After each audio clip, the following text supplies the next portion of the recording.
तारीख खत्म, तबादले खत्म, लेकिन इंतजार खत्म नहीं हुआ। सवाल ये कि जब विभाग खुद मुख्यमंत्री योगी आदित्यनाथ के पास है तो आखिर तबादला सूची क्यों अटक गई। नमस्कार, आप देख रहे यूपी की बात और मैं हूं कोमल तिवारी। उत्तर प्रदेश में तबादला सत्र की समय सीमा अब खत्म हो चुकी है, लेकिन लोक निर्माण विभाग यानी पीडब्ल्यूडी में तबादलों की प्रक्रिया पूरी नहीं हो सकी। 30 जून तक विशेष छूट मिलने के बावजूद इंजीनियरों और कर्मचारियों की तबादला सूची जारी नहीं हुई। गंभीर बीमारी, पति पत्नी की अलग अलग जिलों में तैनाती, बच्चों की पढ़ाई और पारिवारिक परिस्थितियों के आधार पर सैकड़ों कर्मचारियों ने आवेदन किए थे, लेकिन अब तक उन्हें सिर्फ इंतजार ही मिला।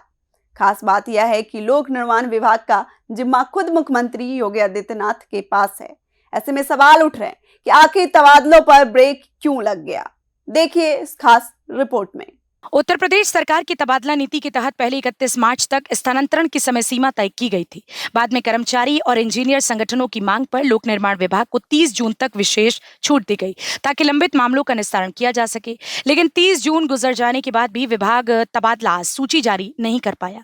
इसका सबसे ज्यादा असर उन इंजीनियरों और कर्मचारियों पर पड़ा है जिन्होंने गंभीर बीमारी, पति पत्नी की अलग अलग जिलों में तैनाती, बच्चों की पढ़ाई या अन्य पारिवारिक कारणों के आधार पर आवेदन किए थे। सूची जारी न होने से उनके सामने असमंजस की स्थिति बनी हुई है। सूत्रों के मुताबिक इंजीनियरों की तबादला सूची लगभग तैयार थी, लेकिन अंतिम समय में उसे जारी नहीं किया गया। बताया जा रहा है कि पूरी प्रक्रिया परिकल्प अनुभाग से पूरी होनी थी। इसी बीच इस अनुभाग के प्रभारी विजय कनौजिया 30 जून को सेवानिवृत्त भी हो गए, लेकिन उनके कार्यकाल के अंतिम दिन तक भी तबादला आदेश जारी नहीं हो सका। ऐसे में विभाग की कार्यप्रणाली पर भी सवाल उठने लगे हैं। लोक निर्माण विभाग प्रदेश के सबसे अहम विभागों में गिना जाता है और इसकी जिम्मेदारी खुद मुख्यमंत्री योगी आदित्यनाथ के पास है। ऐसे में तबादला प्रक्रिया समय पर पूरी न होना कर्मचारियों के बीच चर्चा का विषय बना हुआ है। हालांकि विभागीय सूत्रों का कहना है कि तबादला सत्र की समय सीमा बढ़ाने का प्रस्ताव तैयार किया जा रहा है। सूत्र ये भी बताते हैं कि मुख्यमंत्री के लगातार जनपदीय दौरों और व्यस्त कार्यक्रमों के कारण अंतिम मंजूरी नहीं मिल सकी। अब उम्मीद जताई जा रही है कि मुख्यमंत्री के दौरे से लौटने के बाद इस प्रस्ताव पर फैसला लिया जा सकता है और लंबित तबादलों को लेकर के नई समय सीमा घोषित की जा सकती है।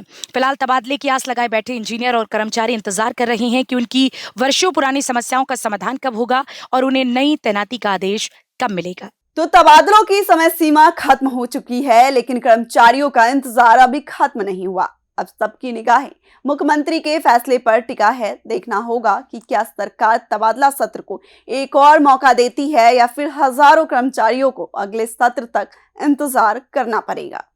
इस खबर में फिलहाल इतना ही। देखते रहिए यूपी की बात।